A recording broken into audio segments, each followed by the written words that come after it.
1986 à nos jours, aucun président du Sénégal n'avait foulé le sol de Médina Yoro Fula.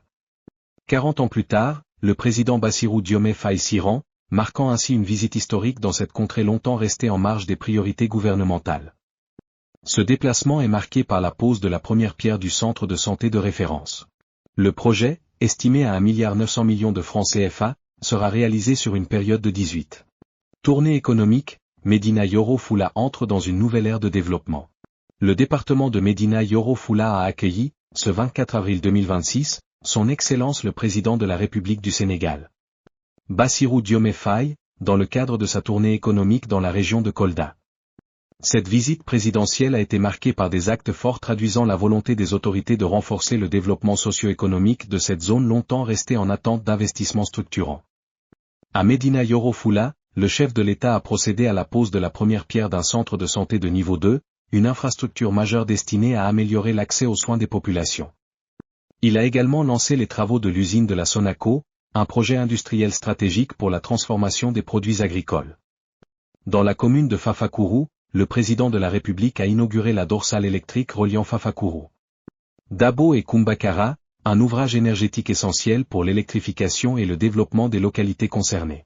Prenant la parole au nom des populations, le maire de la commune, M. Khalidou Sy. Aujourd'hui, la clé du département est entre les mains de son Excellence. Donc aujourd'hui, il est roi ici et nous pensons que le département de Médina Yoro Fula devient sous sa responsabilité. Nous venons de voir cette présentation. Je disais que même si nous avons fait mon parce que nous nous disons en 86, le président Abdou Diouf l'a fait. Depuis beaucoup de temps, pour nous, nous avons Dakar, Kolda, nous avons Yoro Fula. Mais, monsieur le président, Gatche Galaïma, félicitations. Nous félicitons vraiment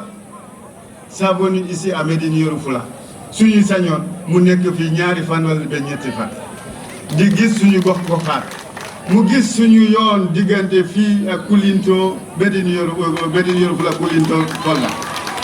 Mu gis suñu sécurité la gendarmerie amuñu brigade de gendarmerie ñu ngi ci frontière bi. Amuñu sapeur pompier am na ay dëkk yoo xam ne bés bu nekk dañuy day am ay daay mais yooyu vraie viabilité des jeunes. Sur ce, vraiment, nous vous félicitons. Nous félicitons l'ensemble des membres de votre gouvernement. Ils sont en train de commencer à mener des activités. En tout cas, nous sommes en train de nous revoir, en tout cas, de nous dire suñu bopp ci liggéey bi nga nekk di def nii. De les remercier démb nee na même su yemee fii mu neex le président conseil départemental mu ne ma il faut que mu jeex. xam naa ne ku def lii incha allah dina ko def et dañ koy tuddee centre bi incha allah. ñëpp kontaan nañu ñëpp ànd nañu ci man donc di leen remercier di leen vraiment de jërë ngeen jëf di leen sant di leen gërëm.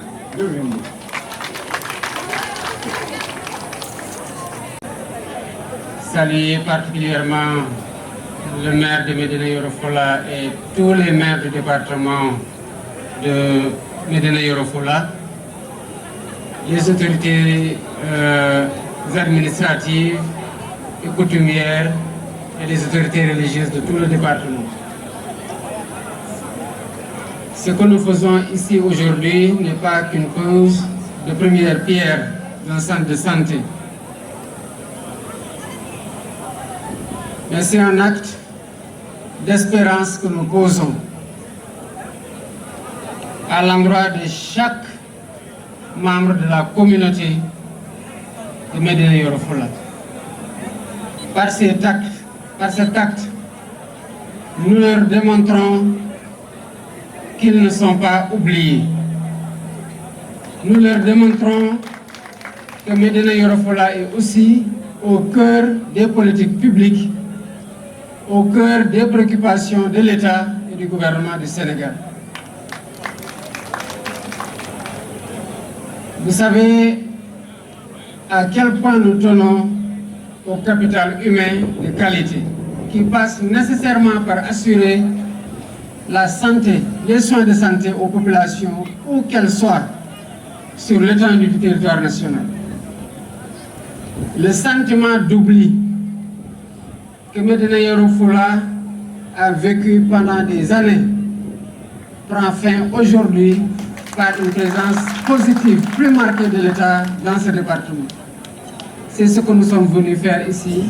à travers la pose de cette première pierre et d'autres actes que nous allons dérouler tout à l'heure.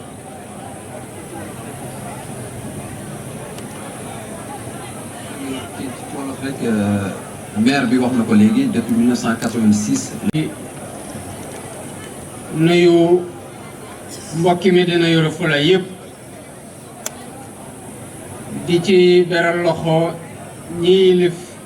dëkk bi muy monsieur le maire waaye tamit yeneen maire à travers le département Médina Yoro Foulah bi yëpp di nuyu tamit ñi nga xamante ne ñoo fi teewal état du Sénégal muy gouverneur du préfet du sous-préfet ak ñëpp ñi nga xamante ne ñu ngi fii teewal état du Sénégal nekk ci wetu askan bi 1986 ñi ci juddu yaakaar naa ne am nañu ren ñeent fukki at président de la république duggul Médina Yoro Foulah mën na dem ba waa Médina Yoro Foulah yaakaar ne sax dañu leen fàtte wala sax ñu yaakaar ne dañoo bokkul ci Sénégal ak ci sénégalais yi nga xamante ne yelloo nañoo gis seen njiitum réew waxtaan ak moom gis ko seeni soxla gis ko muy teg ay jéego ci liy defar seen dundin. kon sama teewaay fii tey ci Médina Yoro Foulah giseewuma ko rek tey ñëw teg xeer gu njëkk ci tabax bérébu fajukaay waaye dama koy gisee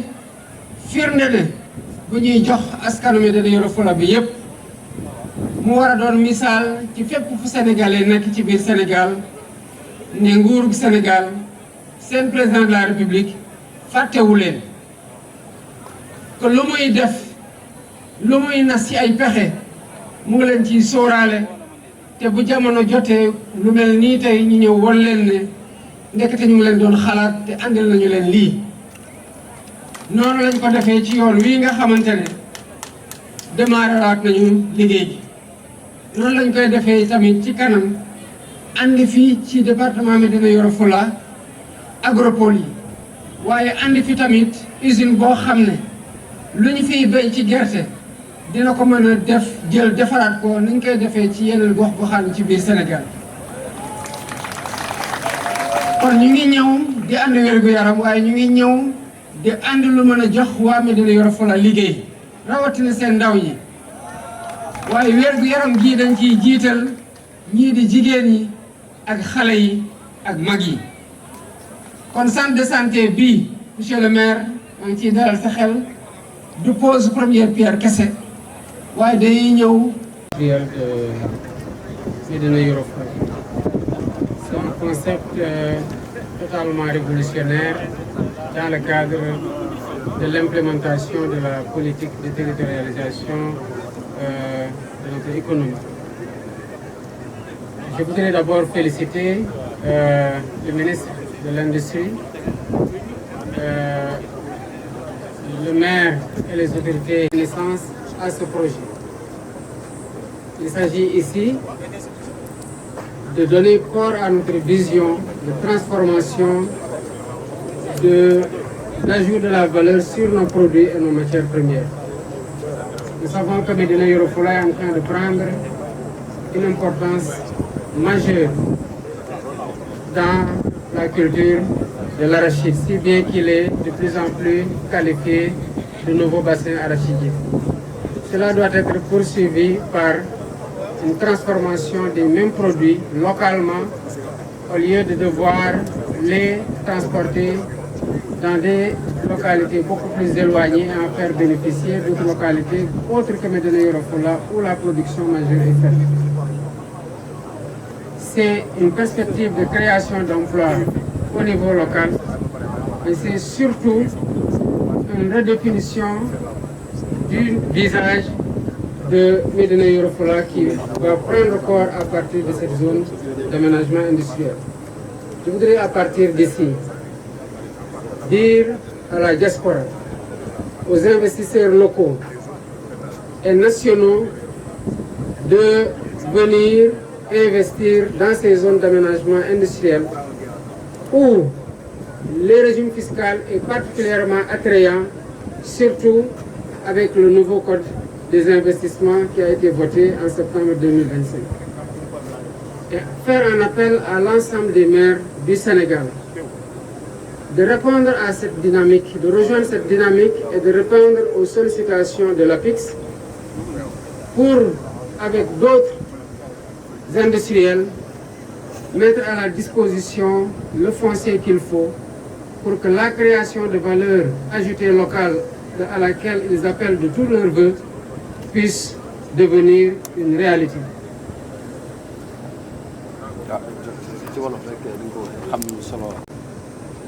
ndax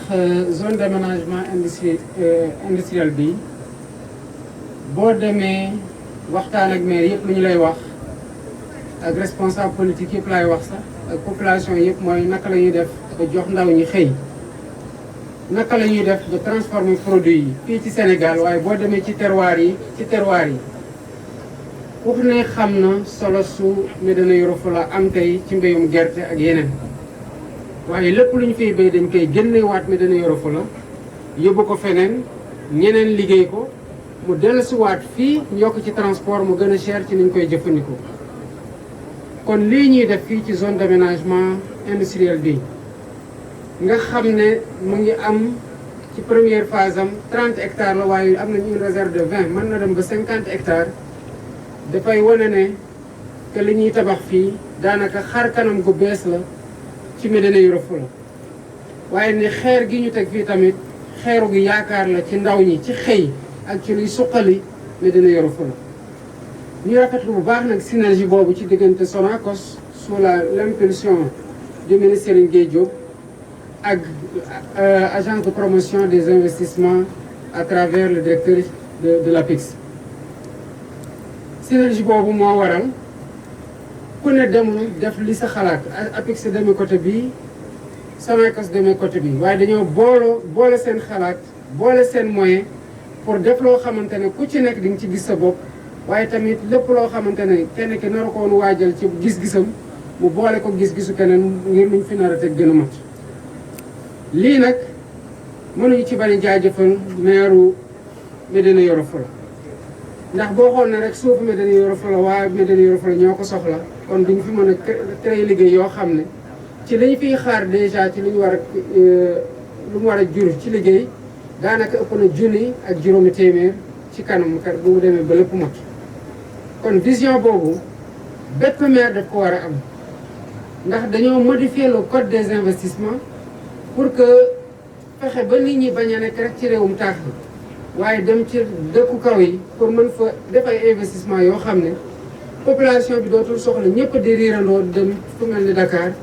fekk na lu ñuy dem uti ji foofu liggéey la rek te liggéey boobu war nañ ko mën a am ndax potentiel baa ngi ci seen terroir yi di woo nag investisseurs yi au niveau national au niveau local industriels yi waaye surtout diaspora bi pour ñu ñëw rejoindre dynamique bi naka lañ koy rejoindre mooy ñuy implanter fii ay unités de transformation waaye tamit ñi nga xamante ne bëgg nañoo dem ci mbay mi ñu xam ne suuf saa ngi fi ñu dem ci lëkkaloo ci ak waa Médina Yoro Foulah xool naka la ñuy booloowee ñu am suuf si ak ñu am koom gi pour mu wóor leen ne lu ñu mën a béyati ci gerte usine Sonacos mu ngi ci wetu pour mën ko transformer pour gën a mën a créer liggéey waaye pour tamit produit yi nga xamante ne dañ koy jégaani ñu mën ko di jëlee fii ci Médina Yoro Foulah